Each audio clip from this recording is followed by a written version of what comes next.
Okay, so a product can be given the label of Energy Star for one mode but not the other? For a TV, for instance? Um, well, in the case of TVs, yes, the TV would qualify in the mode in which it ships. And in fact, that's true for most Energy Star products. You have to qualify in the mode that you ship it out, because our research shows that consumers actually very rarely change it out of the mode it was shipped in.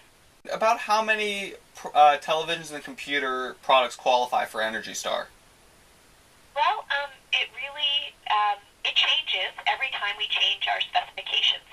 So when a spec goes into effect for TVs, we thought we were sort of setting the limit so that about was more like 18% of products on the market would meet. For 4.0, sorry, I got a little distracted. We also wanted to talk about the changes from 3.0 to 4.0. So 4.0 are the requirements that go into effect in May of 2010, so in a couple of months. So in any case, we set the limits so that based on what was on the market right then, and what we anticipate being on the market in May of 2010, we set the limit so that we thought about 20% of products would qualify, which is usually what we're aiming for, about 20 to 25%. In products like computers and TVs, manufacturers are very engaged and they're competing on energy consumption. And so we'll see the market share of the Energy Star products climb rapidly. So you can go from, 20% to 70% in a year. Wow. Yeah, it's crazy. It's a real treadmill to keep up with the consumer electronics and IT manufacturers, and try to continue to raise the bar. So it's a challenge for them, right? Right. As they're really invested in the program. They're really invested in delivering on efficiency, which is great news. And then at the end of every year, we collect unit shipment data from our partners. It's a requirement for partnership. So at the end of every year, we get how many Energy Star products they shipped for all their product categories that they partner with us on. So I have the market share numbers for TVs for 2008, and in June I'll have the 2009 numbers, June of this year. So for 2008, I can tell you that 24% of computers overall qualified for Energy Star. So it was still very low, which meant we set really hard requirements because we didn't see the kind of pop-up that we've seen in the past. Right. In TVs, we had, I think it was 79% for the Energy Star 3.0. Wow. So from November of 2008, the products they shipped in 2008 were, largely qualified.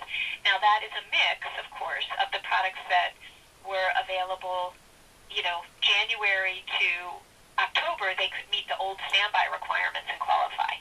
Effective November to December, they had to meet the 3.0 requirements, which were the on-mode requirements.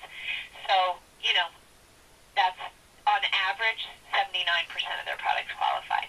Okay, and one last question. In your opinion, is it easy for consumers to find Energy Star products? I think so, yeah. If you look at our consumer awareness, our numbers are about 75% of consumers recognize the Energy Star. Let me pull out some stats for you, but consumers recognize the Energy Star. They recommend Energy Star products to friends and family. A large number of people in the last year have bought an Energy Star product. So we have both great awareness and then really good loyalty numbers as well. Okay. Thank you very much for your time. Sure thing. Feel free to call back if you have questions, okay? Thank you very much. Okay, goodbye. Goodbye. To see if Ms. Kaplan was right about consumers being able to find Energy Star products easily, I went around my own home to see out of my televisions and computers that my family owns if any of them were Energy Star products. And I was surprised by how many there were. 2 of my family's televisions are Energy Star products.